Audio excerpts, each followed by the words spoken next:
Hi friends, welcome to Murthy maths and English channel. Friends, మనం ఈరోజు types of ప్రొనౌన్స్లో చివరిగా reciprocal pronoun గురించి discuss చేయబోతున్నాం. ఆల్రెడీ ఈ ప్రొనౌన్ అనే టాపిక్ మీద 16 వీడియోలు నేను అప్లోడ్ చేసి ఉన్నాను.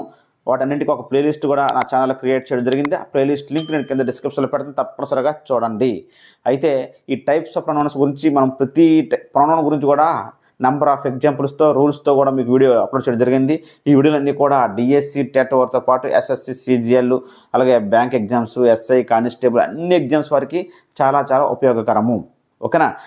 మనకి పర్సనల్ ప్రొనౌన్ గురించి, పొసెసివ్ ప్రొనౌన్ గురించి, అలాగే రిఫ్లెక్సివ్, ఎంపటిక్, అలాగే distributive pronoun, demonstrative pronoun, indefinite pronoun, relative pronoun, అలాగే ఇండిఫినిట్ ఇంటరాగేటివ్ ప్రొనౌన్స్ అన్నింటి గురించి కంప్లీట్గా మీకు ఎక్స్ప్లెయిన్ చేయడం అనేది జరిగింది. ఇది 17వ వీడియో ప్రొనౌన్ సంబంధించి. ఓకేనా ఫ్రెండ్స్, ఈ వీడియో చివరి వరకు స్కిప్ చేయకుండా వాచ్ చేయండి. చూసిన ప్రతి వరకు కూడా లైక్ చేయండి, మీ ఫ్రెండ్స్కి షేర్ చేయండి. అలాగే మీకు ఏ టాపిక్ కావాలన్నా టాపిక్ పేరు టైప్ చేసి మూర్తి సార్ MURTHYSIR ని మూర్తి సార్ని స్పేస్ లేకుండా టైప్ చేస్తే మీకు ఆ వీడియోని డిస్ప్లే అవ్వడం జరుగుతుంది. అలాగే డిఎస్సి టెట్ వారికి నేను నా ఛానల్లోనే మ్యాథ్స్ సంబంధించి నెంబర్ సిస్టమ్ని కూడా కంప్లీట్గా వీడియోలు చేసి ఉన్నాను. మీరు నా ఛానల్ ప్లేలిస్ట్లోకి వెళ్ళి నెంబర్ సిస్టమ్ అని టైప్ చేస్తే వీడియోలన్నీ మీకు అందుబాటులో ఉంటాయి. లేదా నెంబర్ సిస్టమ్ అని టైప్ చేసి పక్కన మూర్తి సార్ అని టైప్ చేస్తే మీకు వీడియోలను కూడా దగ్గర మీకు డిస్ప్లే అవ్వడం అనేది జరుగుతుంది. ఓకేనా ఫ్రెండ్స్, ఇప్పుడు మనం రెసిప్రోకల్ ప్రొనౌన్ గురించి డిస్కస్ చేద్దాం. రెసిప్రోకల్ అంటే ఇక్కడ అందులో మీనింగ్ ఉంది అంటే పరస్పరం అని meaning. It is used to express reciprocal relationship, పరస్పర సంబంధం గురించి చెప్తే ఈ రెసిప్రోకల్ ప్రొనౌన్. ఈ రెసిప్రోకల్ ప్రొనౌన్ అనేది మనకి రెండే ఉన్నాయి ఇంగ్లీష్లో. ఏంటంటే each other, one another. Each other, one another అంటే ఒకరికొకరు అని మీనింగ్ అండి. ఒకరికొకరు అని మీనింగ్ రావడం, రెండు మీనింగ్ వస్తుంది. అయితే యూసేజ్ మాత్రం చిన్న తేడా ఏంటంటే ఈచ్ అదర్ అనేది ఇద్దరు పర్సన్స్ గురించి చెప్పేటప్పుడు మాత్రమే, ఇద్దరు పర్సన్స్ కానీ టూ థింగ్స్ కానీ. అలాగే వన్ అనదర్ అయితే ఇద్దరికన్నా ఎక్కువ ఉండే పర్సన్స్ గురించి కానీ థింగ్స్ గురించి చెప్పినప్పుడు వన్ అనదర్ ఉపయోగిస్తాం. ఓకేనా? ఈ రెసిప్రోకల్ ప్రొనౌన్ని ఈచ్ అదర్, వన్ అనదర్ రెండు ఉన్నాయి. అందులో ఈచ్ అదర్ అనేది ఇద్దరు పర్సన్స్ కానీ రెండు థింగ్స్ కానీ ఉపయోగిస్తాము. వన్ అనదర్ అనేది more than two persons or థింగ్స్కి ఉపయోగిస్తాం. సో ఎగ్జాంపుల్ చూడండి, the two sisters love dash. The two sisters అన్నది క్లియర్గా లవ్ డాష్. ఇద్దరికి అయినప్పుడు మనం ఏం ఉపయోగిస్తాం అంటే ఈచ్ అదర్ అని ఉపయోగిస్తాము. ఓకేనా? ఈచ్ అదర్ అంటే ఆ ఇద్దరు సిస్టర్స్ పరస్పరం ఒకరొకరు ప్రేమించుకుంటున్నారు, ఇష్టపడుతున్నారని. ఓకేనా? ఒకరినొకరు ప్రేమించుకుంటున్నారని పరస్పరం అని మీనింగ్ వస్తుంది. We all love dash. We అన్నాడు. ఉయ్ అనేసరికి అక్కడ ఇద్దరని పర్టికులర్గా చెప్పలేదు కాబట్టి ఎక్కువ మంది రావచ్చు. ఉయ్ అన్నాడంటే ఇద్దరని కాదు కాబట్టి అక్కడ మనం ఇద్దరికన్నా ఎక్కువ కన్నా తీసుకోవాలి. అప్పుడు ఏమొస్తుందంటే వన్ అనదర్ వస్తుంది. We all love one another. ఓకేనా?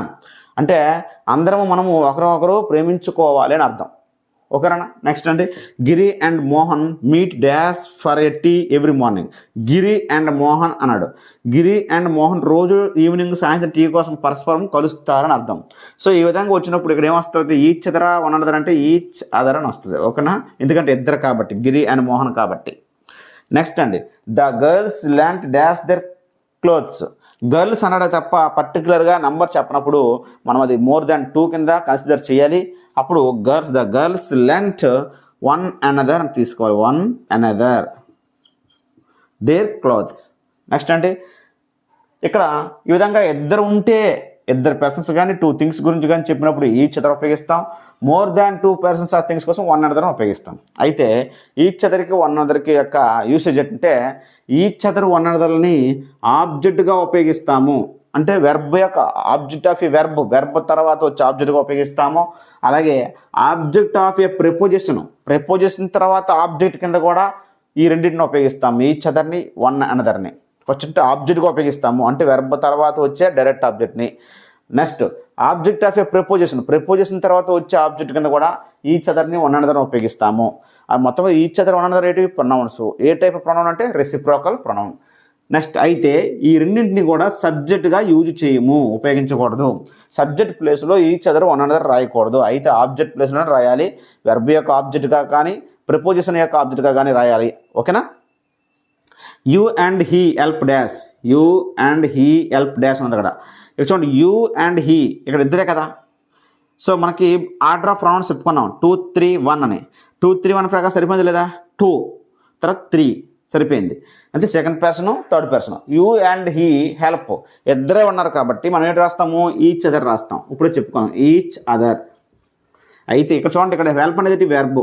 సో వెర్బ్ తర్వాత వచ్చే ఆబ్జెక్ట్ కింద ఉపయోగించాం. నెక్స్ట్ అండి, he and I looked at. He and I. So he and I అంటే ఇద్దరే కదా, ఇద్దరు వచ్చినప్పుడు ఏం ఉపయోగిస్తాం, each other. Looked at each other. అయితే ఇక్కడ ప్రిపోజిషన్ ఉంది, ప్రిపోజిషన్ యొక్క ఆబ్జెక్ట్ ఇక్కడ ఈచ్ అదర్ అనేది చూసారా, ఎట్ తర్వాత ఉంది. He and I looked at each other, ఒకరినొకరు పరస్పరం చూసుకున్నారని. All the members of the family quarrelled with. All the members of the family అనేసరికి అక్కడ ఇద్దరని పర్టికులర్ మెన్షన్ చేయలేదు కాబట్టి మనం మోర్ దాన్ 2 కింద తీసుకోవాలి. క్వారల్డ్ విత్ వన్ అనదర్ అని రాయాలి. అది ఎందుకు చెప్పామంటే ఎగ్జాంపుల్ ఇక్కడ విత్ అనేది ప్రిపోజిషన్ యొక్క ఆబ్జెక్ట్ కింద ఇక్కడ వన్ అనదర్ రాసాం. All the members of the family quarrelled with one another. So preposition యొక్క ఆబ్జెక్ట్గా కానీ వెర్బ్ యొక్క ఆబ్జెక్ట్గా కానీ పనిచేస్తాయి రెండు కూడా. నెక్స్ట్ అండి, one another have decided to finish this work.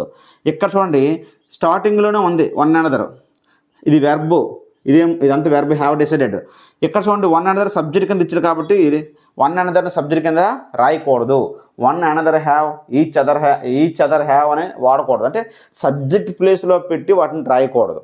మరి ఇక్కడ one another have decided to finish this work అంటే అది రాయకూడదని చెప్పాము సబ్జెక్ట్ ప్లేస్లో. మరి అక్కడ ఏం రాయాలంటే ఇక్కడ ఏంటి, అసలు వన్ అనదర్ అయినా ఈచ్ అదర్ అయినా రెండు కానీ రెండు కన్నా ఎక్కువ కానీ, అంటే ఇద్దరు కానీ ఇద్దరు కన్నా ఎక్కువ కానీ, ఇద్దరైతే ఈచ్ అదరు, ఇద్దరు కన్నా ఎక్కువ అయితే వన్ అనదర్. మొత్తం రెండు కూడా ప్లూరలే కదా, రెండు లేదు రెండు కన్నా ఎక్కువ కాబట్టి ప్లూరలే కదా. అప్పుడు ప్లూరల్ వచ్చినప్పుడు వన్ అనదర్ కన్నా బదులు ఏం వాడతాము, దే వాడాలి కదా. ఏం వాడాలి, దే. ఓకేనా, they have decided to finish this work అనాలి. అంతేగాని one another have decided to finish this work అనకూడదు, ఎందుకంటే వీటిని సబ్జెక్ట్ ప్లేస్లో వాడకూడదు. సో ఇది రెసిప్రోకల్ ప్రొనౌన్ సంబంధించి కంప్లీట్ ఎక్స్ప్లెనేషన్. మొత్తం ప్రొనౌన్ అనే టాపిక్ 17 వీడియోలతో కంప్లీట్ చేయడం జరిగింది. మీకు నెక్స్ట్ ఈ ప్రొనౌన్స్ మీద ప్రాక్టీస్ బిట్స్ కానీ లేదా వెర్బ్ స్టార్ట్ చేయడం కానీ చేస్తాను. మొత్తం ఏంటి ఇవన్నీ కూడా మీరు నేర్చుకుంటే, ఈ రూల్స్ అన్నీ నేర్చుకుంటే ఈజీగా మీరు ఏ బిట్ ఇచ్చినా రాయగలరు. కాబట్టి ఈ 17 వీడియోల యొక్క ప్లేలిస్ట్ లింక్ నేను కింద డిస్క్రిప్షన్లో పెడతాను, తప్పనిసరిగా వాచ్ చేయండి. లేదా నా ఛానల్లో మీకు అందుబాటులో ఉన్నది ప్లేలిస్ట్లో ఈ వీడియోలన్నీ మీకు అందుబాటులో ఉన్నాయి. ప్రొనౌన్ సంబంధించి ఒక ప్లేలిస్ట్ క్రియేట్ చేయడం జరిగింది.